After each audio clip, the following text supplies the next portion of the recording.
C'était un matin gris à l'aéroport Charles de Gaulle, à Paris. Le vent froid soufflait à travers les baies vitrées, tandis que moi, Claire, 68 ans, rajustais mon manteau de laine bleue acheté dans le Marais.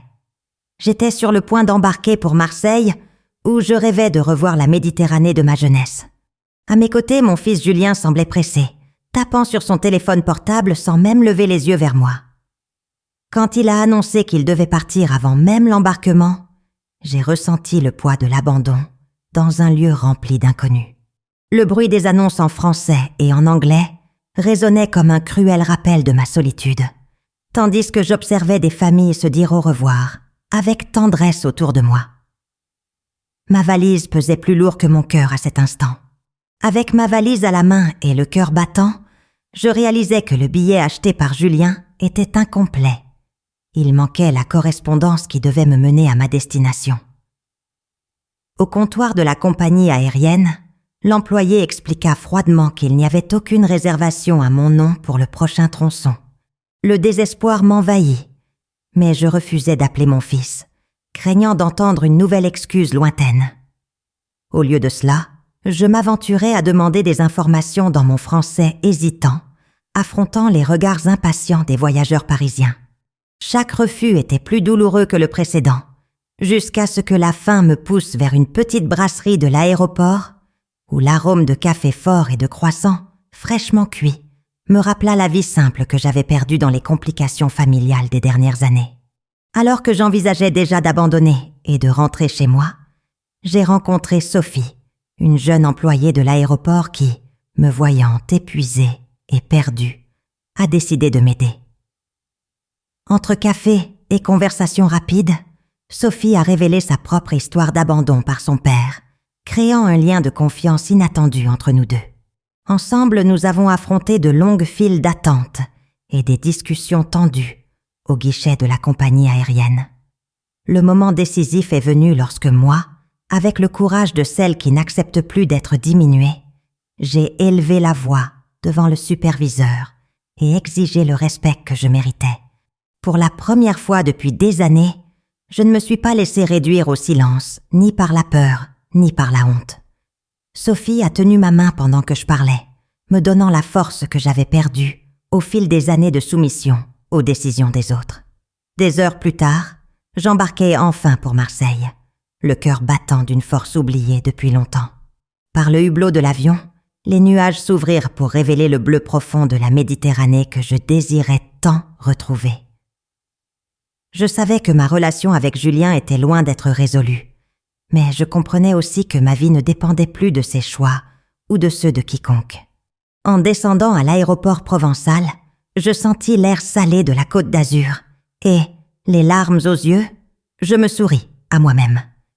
Il était encore temps de recommencer, d'être la femme que j'avais toujours voulu être. La liberté avait le goût de la lavande et de la mer. Mon voyage ne faisait que commencer, et pour la première fois en des décennies, j'en étais la seule responsable. Dans le taxi en direction de l'hôtel, je contemplais les rues de Marseille, baignées par le soleil méditerranéen. Les couleurs vibrantes des vieux immeubles contrastaient avec le bleu intense du ciel, créant une symphonie visuelle qui réchauffait mon cœur blessé. Je pensais à Sophie qui m'avait appris que la gentillesse existe encore dans le monde, et à la façon dont une simple employée de l'aéroport avait réussi à me rendre quelque chose que j'avais perdu depuis des années, la confiance en moi-même. Mon portefeuille était plus léger, mais mon esprit n'avait jamais été aussi riche. Je savais que Julien finirait par appeler, peut-être inquiet, peut-être irrité, mais cette fois, je ne répondrais que lorsque je serais prête. Pour l'instant, j'avais une ville entière à redécouvrir et une nouvelle version de moi-même à connaître. Ce que je découvrirais à Marseille changerait à jamais ma façon de voir la vie. En arrivant au petit hôtel près du Vieux-Port, je fus accueillie par l'hospitalité chaleureuse provençale que j'avais oublié qu'elle existait. La réceptionniste, Madame Dubois, une dame aux cheveux gris et au sourire chaleureux, m'offrit une tisane pendant qu'elle organisait mon séjour. Je lui racontai brièvement mon voyage mouvementé, et elle hocha la tête avec compréhension, comme si les abandons dans les aéroports faisaient naturellement partie de la vie. La vie nous enseigne quand nous sommes prêtes à apprendre, dit-elle avec son accent marseillais mélodieux. Cette nuit-là, depuis le balcon de ma chambre, je contemplais le coucher de soleil peignant le ciel d'orange et de rose sur la Méditerranée. Pour la première fois depuis des années, je ne sentis pas la peur du lendemain. Sophie m'avait donné plus qu'une aide pratique. Elle m'avait rendu l'espoir qu'il y avait encore des gens bons, prêts à tendre la main à une inconnue perdue. Je me suis réveillée au son des mouettes et à l'odeur de la mer qui entrait par la fenêtre entr'ouverte. Ma première matinée à Marseille a commencé par un café au lait sur le balcon, observant les pêcheurs préparer leurs filets au port. J'ai décidé d'explorer le vieux port seul, ce que je n'avais pas fait depuis des décennies. En marchant sur les pavés irréguliers du quai, je me suis sentie étrangement libre, sans la hâte constante de plaire ou de m'excuser d'occuper de l'espace. Les poissonniers criaient leurs prix en dialecte local, créant une symphonie urbaine qui éveillait mes sens endormis. Je me suis arrêtée dans une petite librairie où le propriétaire, Monsieur Lévy, un homme à la barbe blanche, m'a recommandé des auteurs locaux. Pour la première fois depuis des années, j'ai acheté un livre simplement parce qu'il m'intéressait, pas parce que quelqu'un l'avait suggéré. La liberté de choix, aussi minime soit-elle, m'a émue aux larmes. Julien n'aurait jamais approuvé ce gaspillage d'argent. En fin d'après-midi, je me suis assise à un café sur la place aux Huiles, observant le mouvement constant de personnes qui semblaient froides y vivre leur vie, avec une passion que j'avais oubliée. Un groupe de jeunes artistes peignaient des portraits de touristes, riant fort et débattant de couleurs et de techniques. L'une d'elles, Amélie, aux cheveux bouclés et aux yeux brillants, m'a invitée à être son modèle.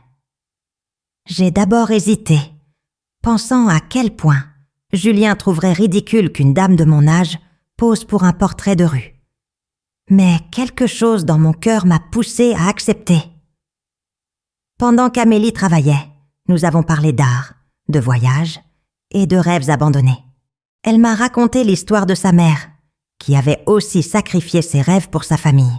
« Il n'est jamais trop tard pour recommencer », dit-elle, mélangeant les encres sur le papier.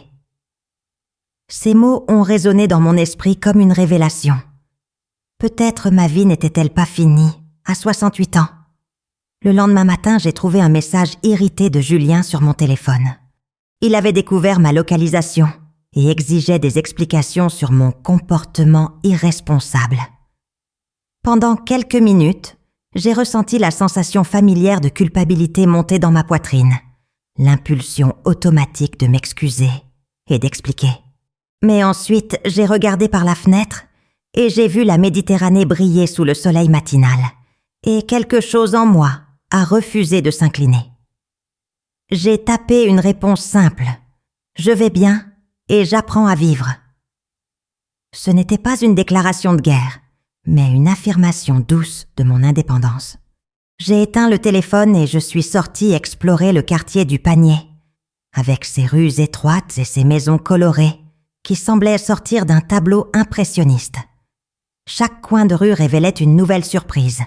Des ateliers d'artistes, de petits restaurants familiaux, des magasins d'antiquités remplis de trésors oubliés. Pour la première fois, j'étais une touriste de ma propre vie. Pendant le déjeuner dans une petite trattoria familiale, j'ai rencontré Helena, une Brésilienne qui vivait à Marseille depuis 15 ans.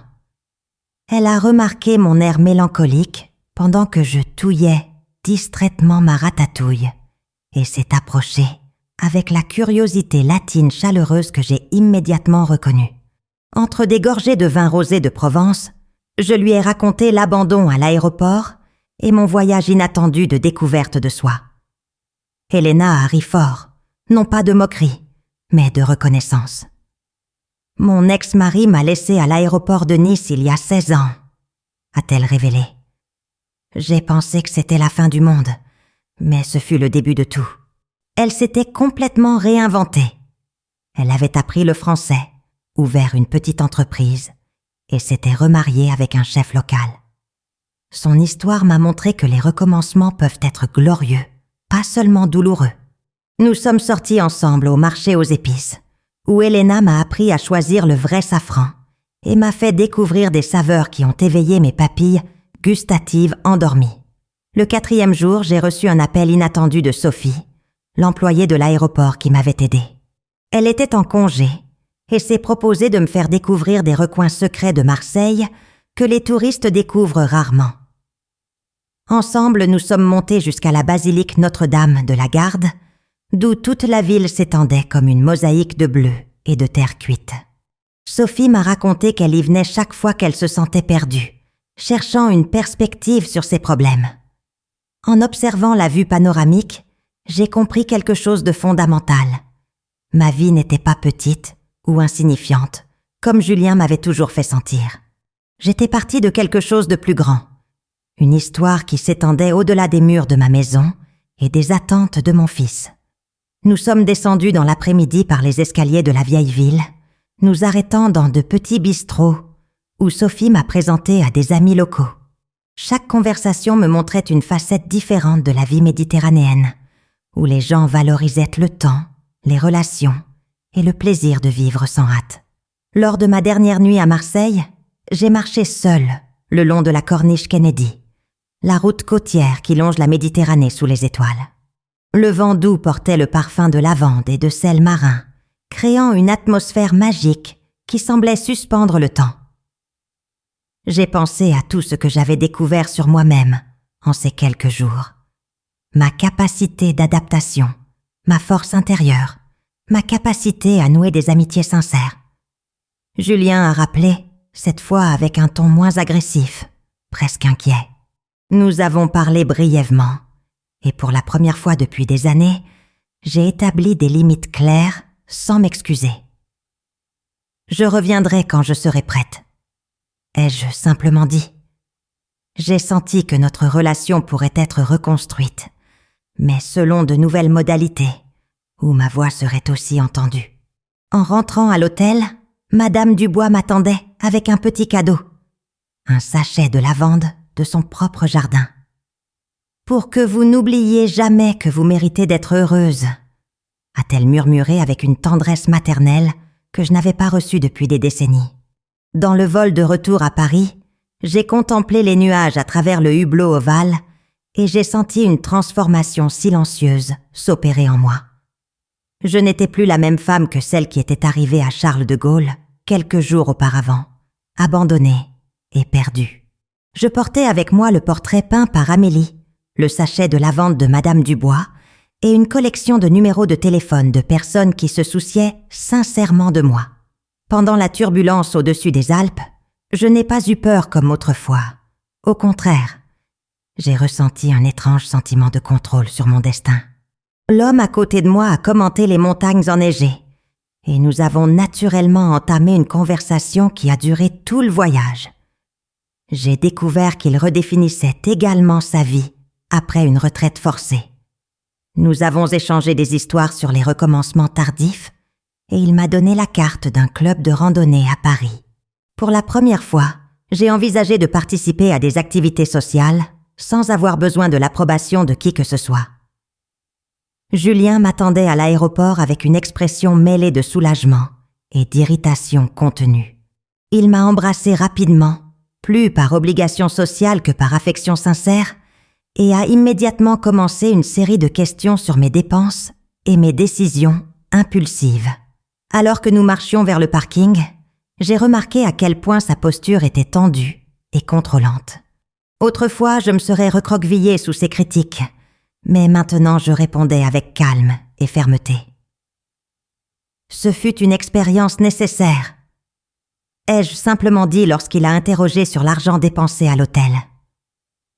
Dans la voiture, il a tenté de rétablir l'ancien schéma de domination subtile, planifiant ma semaine à venir comme si j'étais incapable de prendre mes propres décisions.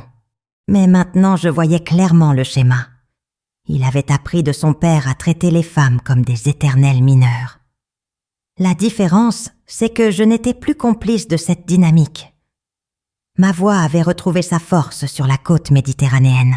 De retour dans mon appartement à Montmartre, tout semblait plus petit et plus sombre que dans mon souvenir.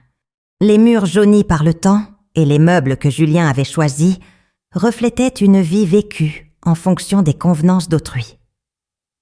J'ai allumé toutes les lumières, ouvert les fenêtres à l'air frais de la nuit parisienne et j'ai commencé à réorganiser les meubles. J'ai sorti de vieux tiroirs des carnets de croquis que j'avais gardés pendant des décennies quand je rêvais encore d'être artiste. Les pages jaunies contenaient des esquisses naïves, mais pleines de vie et d'espoir. Julien avait l'habitude d'appeler mes dessins « passe-temps inutile ». Mais maintenant je voyais une technique et une sensibilité authentique dans ces traits oubliés. J'ai appelé Elena à Marseille, lui racontant mon arrivée et mes projets de reprendre l'art. Elle m'a encouragée à chercher des cours de dessin à Paris, rappelant que de nombreux artistes célèbres avaient commencé ou recommencé leur carrière à des âges avancés. Le lundi, au lieu de suivre ma routine habituelle de ménage et de course pour Julien, j'ai enfilé ma plus belle robe et suis sortie explorer le quartier des artistes. Sur la place du Tertre, j'ai observé des peintres travaillant en plein air, leurs palettes pleines de couleurs vibrantes, contrastant avec le gris typique de Paris. L'un des artistes, Pierre, un homme aux cheveux blancs et aux mains tachées de peinture, a remarqué mon intérêt sincère et m'a invité à discuter. Je lui ai raconté ma redécouverte de l'art à Marseille et il m'a immédiatement suggéré un atelier communautaire dans le 18e arrondissement. « L'art n'a pas de date de péremption », a-t-il dit avec un sourire encourageant. Je me suis inscrite le même après-midi à des cours d'aquarelle 2 fois par semaine. Quand Julien a appris, via un appel téléphonique tendu, ma nouvelle extravagance, j'ai répondu que j'avais décidé d'investir dans mon bonheur. Sa désapprobation n'avait plus le pouvoir de me paralyser comme avant. Les premières leçons d'aquarelle furent un mélange de frustration et d'extase. Mes mains, engourdies par des années de travaux ménagers, avaient ça besoin de retrouver la délicatesse nécessaire pour contrôler le pinceau. Mais il y avait aussi une mémoire musculaire qui s'éveillait lentement, comme si mon corps conservait encore la passion de l'art que je pensais avoir perdue.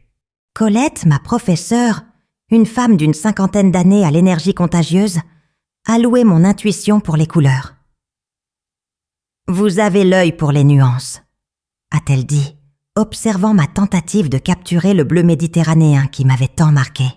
Les autres élèves, des personnes de tous âges, toutes en quête d'expression personnelle, m'ont accueilli avec gentillesse. Pendant les pauses, nous partagions des histoires sur nos parcours jusqu'ici.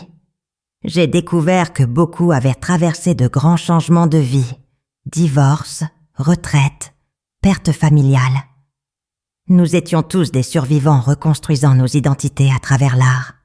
1 mois après mon retour de Marseille, j'ai organisé une petite exposition de mes œuvres dans le café local, où j'avais l'habitude de prendre un chocolat chaud les après-midi solitaires.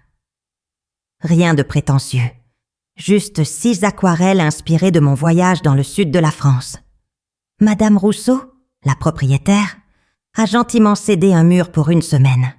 Le jour de l'inauguration improvisée, j'étais nerveuse comme une étudiante présentant son premier projet. À ma surprise, des voisins que je connaissais à peine sont venus voir mes tableaux. Elena est venue de Marseille spécialement pour l'événement, apportant des fleurs et un cadeau. Une boîte de peinture professionnelle. Julien est arrivé en retard, visiblement mal à l'aise, mais s'est arrêté devant une aquarelle du port de Marseille pendant de longues minutes. « Je ne savais pas que tu peignais comme ça », a-t-il murmuré, me voyant peut-être vraiment pour la première fois. Ce soir-là, j'ai compris que reconquérir le respect des autres commençait par le respect de soi. Mon voyage de découverte de soi ne faisait que commencer. 6 mois après mon aventure à Marseille, ma vie avait acquis un rythme complètement nouveau. Les matins ne commençaient plus avec l'angoisse de remplir des heures vides, mais avec l'anticipation des cours d'aquarelle et des rencontres à l'atelier. Julien tentait encore occasionnellement de reprendre le contrôle de mon emploi du temps, suggérant que je n'exagère pas avec mes nouveautés. Mais ces mots avaient perdu le pouvoir de me diminuer. J'ai développé une routine propre. Petit déjeuner sur le balcon en observant Paris s'éveiller, promenade à Montmartre pour trouver de nouveaux angles de lumière, et après-midi à l'atelier explorant des techniques qui défiaient ma zone de confort. Pierre, l'artiste de la place du Tertre, est devenu un mentor informel, visitant occasionnellement mes cours pour offrir des conseils techniques. « Vous avez fleuri », a dit Colette lors d'une de nos sessions, observant comment ma posture avait changé. Plus droite, plus confiante, moins apologétique d'occuper de l'espace dans le monde. Un après-midi d'automne, alors que je peignais dans le jardin des Tuileries, un élégant monsieur d'environ 70 ans s'est approché pour admirer mon travail. C'était Michel, un historien retraité de la Sorbonne, qui avait remarqué ma présence régulière dans le parc. Nous avons entamé une conversation sur l'art et la vie qui s'est étendue sur des heures, marchant le long des allées dorées, par les feuilles tombées. Michel avait perdu sa femme l'année précédente et était, comme moi, en train de redéfinir son identité après des décennies de vie conjugale dédiée. Ce n'est pas une romance qui a fleuri entre nous, mais une amitié mature, basée sur le respect mutuel et la compréhension qu'il y avait encore beaucoup à découvrir sur nous-mêmes. Il m'a fait découvrir des expositions dans de petites galeries, des concerts matinaux et des conférences sur l'art impressionniste. Ensemble, nous avons exploré Paris comme deux personnes curieuses de la vie, non comme des touristes ou comme quelqu'un qui tue le temps. Notre amitié m'a montré qu'une compagnie authentique ne nécessite pas le sacrifice de l'identité. Noël approchait, et pour la première fois depuis des décennies, j'ai décidé de ne pas organiser le traditionnel dîner de famille qui me coûtait des semaines de préparation pour quelques moments d'harmonie feinte. Lorsque j'ai annoncé à Julien que je passerais les fêtes différemment, il a réagi avec un mélange de choc et d'indignation. « Ah, tu ne peux pas abandonner nos traditions !» a-t-il protesté, comme si j'étais une pièce décorative obligatoire sur la table de Noël. Mais j'avais déjà fait d'autres projets. Elena viendrait de Marseille, Michel se joindrait à nous, et quelques collègues de l'atelier s'étaient proposés d'apporter des plats faits maison. Ce serait un Noël modeste, mais authentique, avec des gens qui me voyassent tel que je suis, pas tel qu'ils devraient me façonner. J'ai préparé seulement ce qui me faisait plaisir de cuisiner. J'ai décoré la maison avec des brins de lavande séchés qu'Elena avait envoyés. Et pour la première fois depuis des années, j'ai ressenti une véritable attente pour les fêtes. Julien a fini par apparaître en fin de soirée, curieux malgré son orgueil blessé. Il est resté silencieux, mais j'ai remarqué comment il observait attentivement l'atmosphère de joie sincère. Au début de la nouvelle année, j'ai reçu un appel inattendu qui allait à nouveau changer ma trajectoire. C'était Madame Leroy, propriétaire d'une petite galerie dans le 6e arrondissement, qui avait vu mes aquarelles dans le café de Madame Rousseau. Elle m'invitait à participer à une exposition collective sur le thème « Renaissance », destinée aux artistes qui avaient redécouvert leur vocation à des âges mûrs de la vie. Au début, j'ai ressenti l'impulsion familière de refuser, de me considérer inapte à un tel honneur. Mais ensuite, je me suis souvenu des paroles de Sophie à l'aéroport sur le fait de ne pas laisser les autres définir notre valeur. J'ai accepté l'invitation avec le cœur battant. Les semaines suivantes furent intenses. J'ai sélectionné mes meilleures œuvres, créé 2 nouvelles pièces spécifiquement pour l'exposition et appris sur les cadres et la présentation professionnelle. Michel m'a aidé avec ma biographie d'artiste, transformant mon histoire personnelle en un récit cohérent de transformation et de courage. Pour la première fois, j'ai vu ma vie comme une œuvre d'art en progrès. La nuit du vernissage de l'exposition arriva avec un mélange de nervosité et d'attente que je n'avais pas ressenti depuis ma jeunesse. J'ai enfilé une robe bleue que j'avais achetée à Marseille, glissé le sachet de lavande dans ma poche pour me porter chance. Et je suis arrivée à la galerie avec Michel à mes côtés, m'offrant un soutien silencieux. Mes tableaux étaient accrochés avec un éclairage professionnel, à côté d'œuvres d'autres artistes renaissants. un ingénieur qui avait découvert la sculpture, une professeure qui s'était dédiée à la photographie, un chef qui peignait des natures mortes. Elena est arrivée en train spécialement pour l'occasion, apportant du champagne et des fleurs. À ma surprise, de nombreux voisins sont venus, y compris Madame Rousseau, et même quelques inconnus qui appréciaient simplement l'art. Julien est arrivé au milieu de la soirée, visiblement mal à l'aise mais présent. Quand un collectionneur a manifesté un intérêt sincère pour l'une de mes aquarelles méditerranéennes, proposant de l'acheter, j'ai ressenti une validation professionnelle que je n'avais jamais expérimentée. Ce n'était pas une question d'argent, mais d'être vu et valorisé pour mon talent. Aujourd'hui, 1 an après ce matin gris à Charles de Gaulle, j'observe Paris depuis la fenêtre de mon nouvel appartement dans le 14e arrondissement. Un endroit que j'ai choisi par moi-même pour la première fois de ma vie. Il est plus petit que le précédent, mais il a une lumière abondante et un balcon où je peux peindre. Julien et moi avons trouvé un équilibre différent. Il a appris à me respecter en tant qu'adulte indépendante, et j'ai appris à l'aimer sans m'annuler. Notre relation s'est améliorée paradoxalement lorsque j'ai cessé de vivre en fonction de ses attentes. Michel continue d'être un compagnon d'aventure culturelle, Elena me rend visite régulièrement, et Sophie est devenue une amie chère qui me rappelle constamment l'importance de la gentillesse entre inconnus. Mes tableaux sont maintenant vendus occasionnellement à la galerie de Madame Leroy, et je prépare ma première exposition individuelle pour l'automne prochain. L'abandon à l'aéroport, qui semblait une tragédie à l'époque, s'est révélé être la porte d'entrée de la vie que j'avais oublié de vivre. Parfois, nous devons nous perdre complètement pour nous retrouver véritablement.